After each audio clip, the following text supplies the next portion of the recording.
শ্রীলঙ্কা সফরের জন্য 21 সদস্যের দল ঘোষণা করেছে বিসিবি। টাইগাররা দেশ ছাড়বে দুদিন পরই।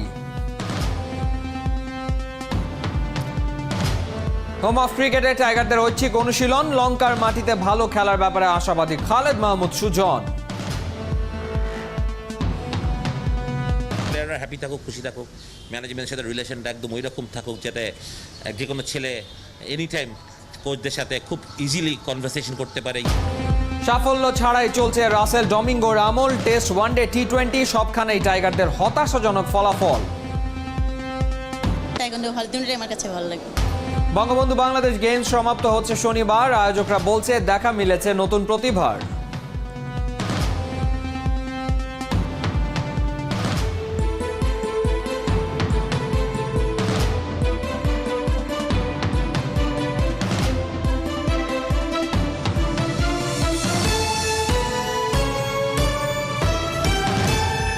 স্বাগত ৭১-এর খেলাযোগে আপনাদের সাথে আছি আমি ফাহিম রহমান। শ্রীলঙ্কা সফরের জন্য 21 সদস্যের দল ঘোষণা করেছে বাংলাদেশ ক্রিকেট বোর্ড। প্রথমবারের মতো টেস্ট দলে ডাক পেয়েছেন 3 পেসার শরীফুল ইসলাম, মুকিদুল ইসলাম ও শহীদুল ইসলাম। 5 বছর পর ডাক পেয়েছেন অলরাউন্ডার শুভাগত হোম। আইসিসি বিশ্ব টেস্ট চ্যাম্পিয়নশিপের 2টি ম্যাচ খেলতে আগামী সোমবার শ্রীলঙ্কায় পৌঁছাবে বাংলাদেশ। রহমান পেয়ারের রিপোর্ট। গুমোট হাওয়া টাইগারদের উঠানে, কাঁধে ব্যর্থতার বোঝা, দুয়ারে আরও একটা কঠিন পরীক্ষা। লঙ্কায় 2 ম্যাচের টেস্ট সিরিজ। 21 সদস্যের প্রাথমিক দলে নতুন পেসত্রয়ী মুকিদুল ইসলাম, শরীফুল ইসলাম, শহীদুল ইসলাম। এই 3 জনই টিম ম্যানেজমেন্টের ভবিষ্যৎ ভাবনায়। যুব বিশ্বকাপ জয়ী পেসার শরীফুলকে দারুণ সম্ভাবনাময় মনে করা হয়, যদিও সীমিত ওভারের ক্রিকেটের জন্যই বিবেচনা করা হচ্ছিল তাকে। জাতীয় লিগের সবশেষ রাউন্ডে রংপুরে সবুজ ঘাসের উইকেটে 12 উইকেট নেন মুকিদুল। ডানহাতি pacer, high performance squad, Bangladesh emerging team আর এ দলের নিয়মিত মুখ। 26 বছর বয়সী শহীদুল ঘরোয়া ক্রিকেটের পরিচিত নাম। জাতীয় লিগে 2 ম্যাচে তার শিকার 6 উইকেট। ব্যাট হাতে 1 ম্যাচে করেছেন সেঞ্চুরি। চমক দেখিয়ে জায়গা করে নিয়েছেন 34 বছর বয়সী শুভাগত হোম। এই অলরাউন্ডার জাতীয় দলের জার্সিতে সবশেষ ম্যাচ খেলেন 5 বছর আগে। যারা আমাদের ডোমেস্টিক ক্রিকেট ভালো খেলেছে আমি মনে করি তাদেরকেই নেওয়া হয়েছে। যারা অনেকদিন ধরে, আমরা শহীদুল অনেকদিন ধরে বিভিন্ন ফরম্যাটেই ভালো ক্রিকেট খেলছে, মাত্র ফার্স্ট ক্লাসে একটা 100 করলো, শুভগতম একটা 100 করলো, ভালো বোলিং করলো। এদেরকে ওইখান থেকে পিক করা হয়েছে যে অ্যাটলিস্ট আমাদের এখন যেই জায়গায় প্লেয়ারটা দরকার ওই জায়গাটা ইম্পর্টেন্ট। এবং ধরেন টিমটাকে বম্বা করা বা বোলার, মেইন বোলার যারা খেলবে, হয়তো শহীদুল হয়তো বা টেস্ট ম্যাচ খেলবে কিনা আমি জানি না, বা স্কোয়াডে থাকবে কিনা, বাট না থাকো এটার জন্য একটা বিরাট এক্সপিরিয়েন্স হবে বাংলাদেশ টিমের। ড্রেসিং রুম শেয়ার করা, প্লেয়ারদের কোচদের আন্ডারে থাকার জন্য বড়, কারণ হয়তো বা ও আমাদের রেড বল না খেলে হোয়াইট বলও খেলতে পারে। Never know. ইন্ডিয়ান প্রিমিয়ার লিগে অংশ নিতে যাওয়ায় দলে নেই তারকা অলরাউন্ডার সাকিব। একই কারণে বাঁহাতি পেসার মুস্তাফিজুর রহমানও অনুপস্থিত। চোটের কারণে জায়গা পাননি তরুণ পেসার হাসান মাহমুদ। মহামারীকালে অনুশীলনের জন্য লঙ্কান বোর্ড থেকে নেট বোলার পাওয়া যাবে না, তাই বড় স্কোয়াড নিয়ে যাওয়া হচ্ছে। শ্রীলঙ্কা নিজেদের মধ্যে প্রস্তুতি ম্যাচের পর ঘোষণা করা হবে চূড়ান্ত টেস্ট স্কোয়াড। বাট যেটা হবে যে আমাদের যারা মেইন স্ট্রেংথ বোলার থাকবে, যারা ফার্স্ট টেস্ট ম্যাচ খেলবে, কারণ আপনি জানেন যে আমরা 17-18 প্র্যাকটিস ম্যাচ খেলবো। 19 তারিখে আমাদের ক্যান্ডিতে যেতে হবে, 4 ঘন্টার ড্রাইভ আছে একটা। 20 তারিখে আমাদের ট্রেনিং করে 21 তারিখে টেস্ট ম্যাচ খেলতে হবে। সুতরাং আমরা যদি মেইন বোলারদেরকে বেশি বল করায় ফেলে এই প্র্যাকটিস ম্যাচগুলো, তো প্রবলেম। তো তাদেরকে ফ্রেশ রাখাটাও একটা উদ্দেশ্য হবে, যেটা টেস্ট ম্যাচে তারা যাতে ফ্রেশ থাকতে পারে। তো আমরা চাবো না যে তারা ওই প্র্যাকটিস ম্যাচে বেশি বল করুক, সুতরাং আমরা এই জন্য অনেক ফাস্ট বোলারকে দলে নেওয়া হয়েছে। সোমবার কলম্বো পৌঁছানোর পর বাংলাদেশ দল চলে যাবে ঘণ্টাখানেকের দূরত্বের নেগুম্বোতে। সেখানেই 3 দিন ঘরবন্দি কোয়ারেন্টিনে থাকতে হবে ক্রিকেটারদের। রহমান পেয়ার, ৭১। দলে টুকটাক সমস্যা আছে, সেটা দ্রুত কাটিয়ে ওঠা সম্ভব বলে মনে করেন টাইগারদের টিম লিডার খালেদ মাহমুদ সুজন। লঙ্কা দ্বীপে এবার যে করেই হোক ভালো খেলতে হবে। সিনিয়র জুনিয়র সবার সমান তালে পারফর্ম করতে হবে, সুজনের সাফ কথা। শ্রীলঙ্কাকে ওদের মাটিতে হারানোর সক্ষমতা আছে বাংলাদেশ দলের, প্রয়োজন শুধু আত্মবিশ্বাস। নায়ান বিন জসিমের রিপোর্ট। লঙ্কা সফরের আনুষ্ঠানিকতা শুরু হয়ে গেছে। প্রথম দফায় কোভিড টেস্ট সম্পন্ন। টাইগাররা নয়া জার্সিও বুঝে পেয়েছে।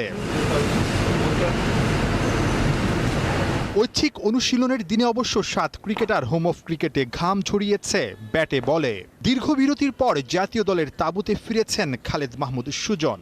প্রায় 2 বছর পর আবারও তিনি টিম লিডারের ভূমিকাতে। একটা কথা বলা হচ্ছিল দলের মধ্যে সমন্বয়ের অভাব, সেই সমন্বয়ের অভাব থেকেই আসলে খালেদ মাহমুদ সুজনের প্রয়োজনীয়তা অনুধাবন করা হয়েছে। দলের অবস্থাটা কেমন দেখলেন? টুকটাক মনে হলো আছে, নাই আমি বলবো না, টুকটাক মনে হলো যে একটু আছে। তো আমি মনে করি যে আমার হাতে তো সময় আছে, শ্রীলঙ্কাতে গিয়ে আসছে, আমরা যেহেতু কোয়ারেন্টাইনে থাকবো, এক হোটেলেই থাকবো, কথা হবে। সুতরাং আমার মনে হয় যে যদি কোনো সমন্বয় সত্যিই অভাব থাকে সেটাকে ঠিক করাটা আমি এর আগেও করেছি, আশা করি এবারও পারবো সেটা করতে।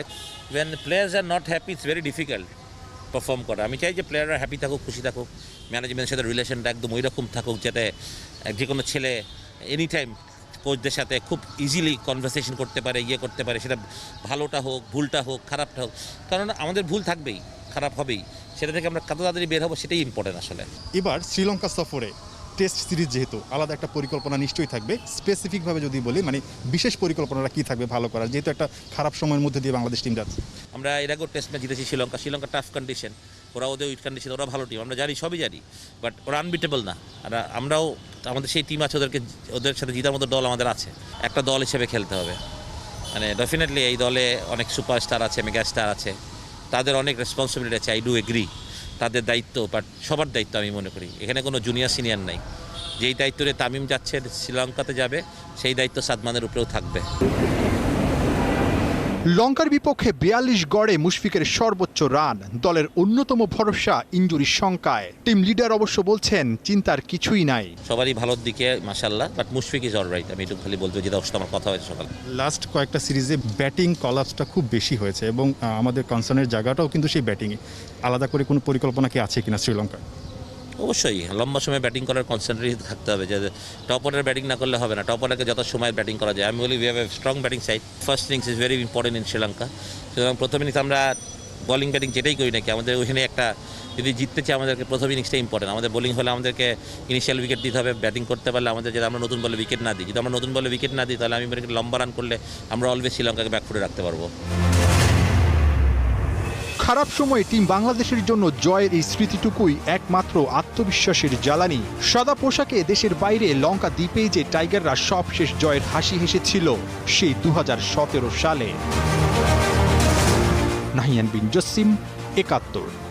ব্যর্থতার দায়ে ব্যাটসম্যান বোলারদের সমালোচনা হলেও এক ঝাঁক বিদেশি কোচ যেন সবকিছুর ঊর্ধ্বে। অথচ রাসেল ডমিঙ্গোর কোচিং প্যানেলের পেছনে বোর্ডের মাসিক ব্যয় $1.5 কোটি উপরে। অগাস্টে ব্যর্থ হেড কোচের চুক্তি শেষ হবার কথা, তবে বিসিবির একটা অংশ তাকে রেখে দেবার পক্ষে। ব্যর্থ ব্যাটিং কোচ জন লুইসের চুক্তি বেড়েছে আরও 2 সিরিজ। ফিল্ডিং কোচ রায়ান কুককে কেন ছাঁটাই করে না বিসিবি, সেটাও এক বড় প্রশ্ন। রিয়াসাত আজিমের রিপোর্ট। টিম বাংলাদেশের মাস্টারমাইন্ডস উচ্চ বেতনে, বিশাল দায়িত্বে, তবে এই কোচিং স্টাফ ক্রিকেটারদের সমস্যা পড়তে কতটা সক্ষম তা নিয়ে প্রশ্নের শেষ নেই। রাসেল ডমিঙ্গো কখনো উপমহাদেশে কাজ না করা সাউথ আফ্রিকান বাংলার হেড কোচ, দায়িত্ব পান 2019-এর আগস্টে। এরপর বাংলাদেশ টেস্ট হেরেছে আফগানিস্তানের বিপক্ষে, উইন্ডিজের কাছে ঘরের মাঠে হোয়াইট ওয়াশ। রাসেল ডমিঙ্গো সে হইতে চেয়েছিল হচ্ছে এইচপির কোচ। সে যখন এইচপির কোচ হতে চেয়েছে, তার ভিশনই ছিল এইচপির, সে এখন পড়েছে ইন্টারন্যাশনাল নিয়ে দায়িত্বে। কোনো ফর্মেটই প্রোটিয়া কোচের নেই কোনো ক্যারিশম্যাটিক সাফল্য। 7 টেস্টে জয় মাত্র একটাই, তাও জিম্বাবুয়ের বিপক্ষে। ওয়ানডেতে 3 হারের বিপরীতে 6 জয়, সবই সেই জিম্বাবুয়ে আর উইন্ডিজের বিপক্ষে। টি-20তেও ঠুকছে লাল সবুজ। সমাধান কি? আগস্টে শেষ হচ্ছে ডমিঙ্গোর 2 বছরের চুক্তি, বোর্ড তাকে রাখবে নাকি ছাড়বে সিদ্ধান্তহীনতায়। বিসিবি পরিচালকদের একটা বড় অংশ ব্যর্থ কোচকে আবার রেখে দেওয়ার পক্ষে। অথচ রাসেল ডমিঙ্গোর বিপক্ষে অভিযোগ বিস্তর। দল গড়া ক্রিকেটারদের উপর প্রভাব, এমনকি বিসিবি সভাপতির সাথে সমন্বয় রক্ষার্থেও ব্যর্থ ডমিঙ্গো। তার পরামর্শ আর পরিকল্পনা অবাক করা। আমাকে 100% অ্যাসুরেন্স দিল আমাদের captain Mominul in front of everybody and the coach, যে টসে জিতলে আমরা ফিল্ডিং নিব। পরদিন সকালে ব্রেকফাস্টে আবার জিজ্ঞেস করলাম, আমার তো একটু সন্দেহ লাগছিল, কেন জানি আমার এরকম হয় না সাধারণত। এই ঠিক করে বলো কী করবো যদি টসে জিতো? টসে জিতলে তো ফিল্ডিং নিবই, মাঠে গিয়ে দেখি ব্যাটিং। সো আমি কি বলবো বলো। বাংলাদেশ কোচিং প্যানেলের আরেক গুরুত্বপূর্ণ চরিত্র পেস কোচ অটিস গিবসন। ধারহীন এক পেস অ্যাটাকের অভিভাবক, সমস্যা খুঁজে পেতে কিংবা সূত্রাতে ব্যর্থ। দলের সেরা পেসার মোস্তাফিজের কথাই ধরা যাক, টেস্টে অনিয়মিত, ওয়ানডে আর টি-20তে প্রেডিক্টেবল দ্য ফিচ। সেরা বোলারের যখন এই অবস্থা, তখন গিবসনের কার্যকারিতা অনুমেয়। নতুন বছরের শুরুতে বিসিবির মাইক্রোস্কোপে ধরা পড়েন ব্যাটিং কোচ জন লুইস। এরপর যত আলোচনা তার বড় অংশই নেতিবাচক। লুইসের লেসন ধরতে ব্যর্থ শান্ত সৌম্য লিটনরা, টানা ব্যর্থ শান্ত একাদশের বাইরে সবশেষ ওয়ানডে সিরিজে অচেনা লিটন দাস সৌম্য সরকার। দুই ব্যাটসম্যান মিলে করেছেন ৭৩ রান। সীমাহীন ব্যর্থতার পরও লুইসের সাথে আরও 2 সিরিজ চুক্তি বাড়িয়েছে বিসিবি। যে দলের হেড কোচ, ব্যাটিং কোচ আর পেস বোলিং কোচ ধারাবাহিকভাবে ব্যর্থতার পরও টিকে থাকেন, সেই দলের ফিল্ডিং কোচ রায়ান কুকের চাকরি না হারানো যেন অধিকারের পর্যায়ে চলে যায়। এই ক্যাচ ড্রপগুলো দেখুন।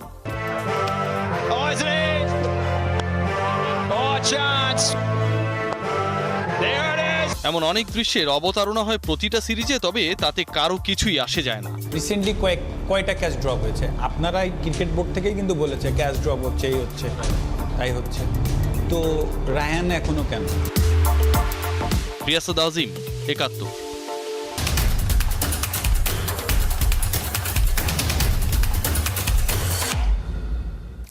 মাইনু মারমা ফুটবলার নাকি তাইকোয়ান্দোকার? ২০০৫ সাল থেকে দুটোই একসাথে শুরু করলেও মাইনুর ভালোবাসা এখন তাইকোয়ান্দো। ওই ভালোবাসার জোরেই জাতীয় পর্যায়ে আর বাংলাদেশ গেমস মিলিয়ে জিতে নিয়েছেন গুনে গুনে ১৭টা পদক। মেয়েদের ফুটবল লিগেও খেলেছেন গেল আসরে, আবারও খেলতে চান জাতীয় দলে। মাইনু মারমার সাথে কথা বলেছেন উপল নন্দী।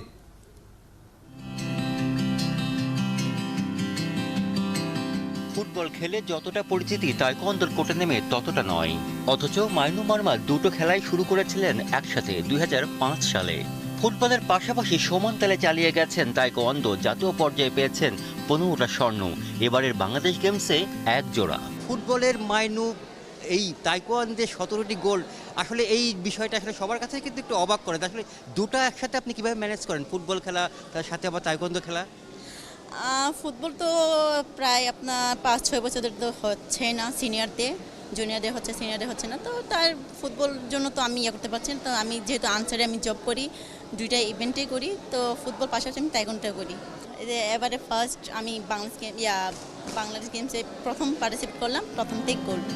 এতদিন ধরে তাইকোয়ান্দোর কোর্টে বাংলাদেশ গেমসে এবারই প্রথম। জাতীয় ফুটবল দলের ক্যাম্পের কারণে মিস করেছেন ২০১৩ সালের আসর। ফুটবলের পরিচয়টাকে বেশি গুরুত্ব দেওয়ার কারণে নামা হয়নি ২০১০ আর ২০১৬ এসএ গেমসের তাইকোয়ান্দোর কোর্টে। কোনটাকে বেশি ভালো লাগে, তাইকোয়ান্দো নাকি ফুটবল? অবশ্যই তো ফুটবল, আমার ফুটবলকে অনেক ভালো লাগে। এখন তাইকোয়ান্দো করতেছে, তাইকোয়ান্দো ভালো, দুটোটাই আমার কাছে ভালো লাগে। এখন এই মুহূর্তে আসলে আপনার ক্যারিয়ারটা আসলে কোন দিকে, মানে ফুটবলের দিকে থাকবেই নাকি তাইকোয়ান্দো থাকবে, নাকি দুটোই আপনি একই সাথে চালিয়ে যাবেন? আপনার ফুটবলে হচ্ছে এখন যেগুলো আছে ন্যাশনাল টিমে, তো ওদের সাথে তো আমি রানিংয়ে পারবো না, আর তাইকোয়ান্দো যদি খেলি অবশ্যই তাইকোয়ান্দোতে আমি অনেক দূর যাইতে পারবো। সুইনু প্রু মারমা মাঠের ফুটবল ছেড়ে এখন কাজ করছেন ফুটবল ফেডারেশনে। বড় বোনের পথে ২৭ বছর বয়সী মাইনু হাঁটবেন কিনা সেটা এখনো পরিষ্কার নয়, তবে তাইকোয়ান্দো ভালোবাসেন ঠিকই, বেশি গর্ব ফুটবলার পরিচয়ে। সেই কনফিডেন্ট কি আপনার আছে যে আসলে আবার লাল সবুজ জার্সিতে মাঠে নামা মেয়েদের ফুটবলে?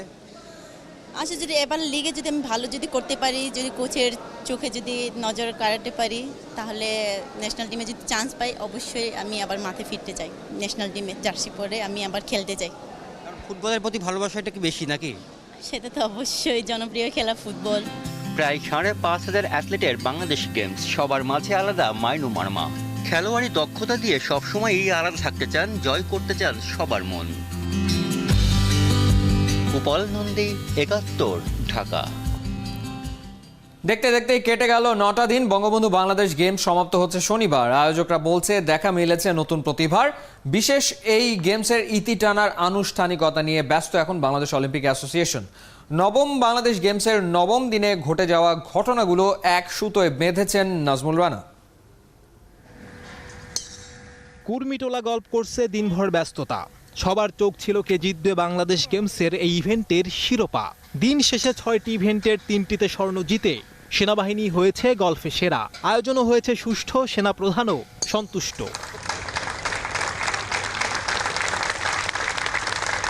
এই বিগত দিনগুলোতে আমাদের কাছে এখনও এমন কোনো রিপোর্ট আসেনি যে কোনো খেলোয়াড় করোনা আক্রান্ত হয়েছে। তো এইটা আমাদের জন্য অনেকটা স্বস্তির বিষয়। সেই জন্য মহান আল্লাহ তাআলার কাছে শুকরিয়া আদায় করছি।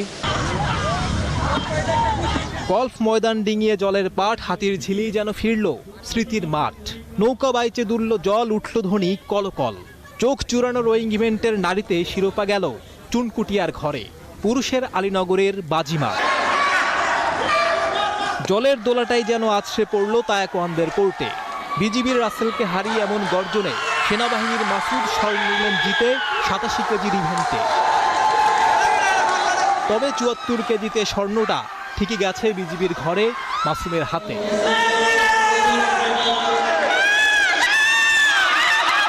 ভারোত্তোলনে হয়েছে 9টি রেকর্ড। 87 কেজিতে স্বর্ণ জিতেছে সেনাবাহিনীর তানিয়া খাতুন, আর ঊর্ধ্ব 87তেও একই বাহিনীর মুন্নি। ভারোত্তোলন পুরুষে 109 কেজিতে স্বর্ণ জয় করেছে সেনাবাহিনীর মুমিন, ঊর্ধ্ব 109এও একই বাহিনীর ফরহাদ আলী। জুডোতে 4 স্বর্ণ জেতা আনসার কাবাডির নারী ইভেন্টেও বাজিমাত করেছে। পুরুষকে হারিয়ে স্বর্ণ নিয়েছে লুফে। এদিকে হকির নারী ইভেন্টে নড়াইল হয়েছে জয়ী, 1-0তে ঝিনাইদহকে হারিয়েছে ওরা।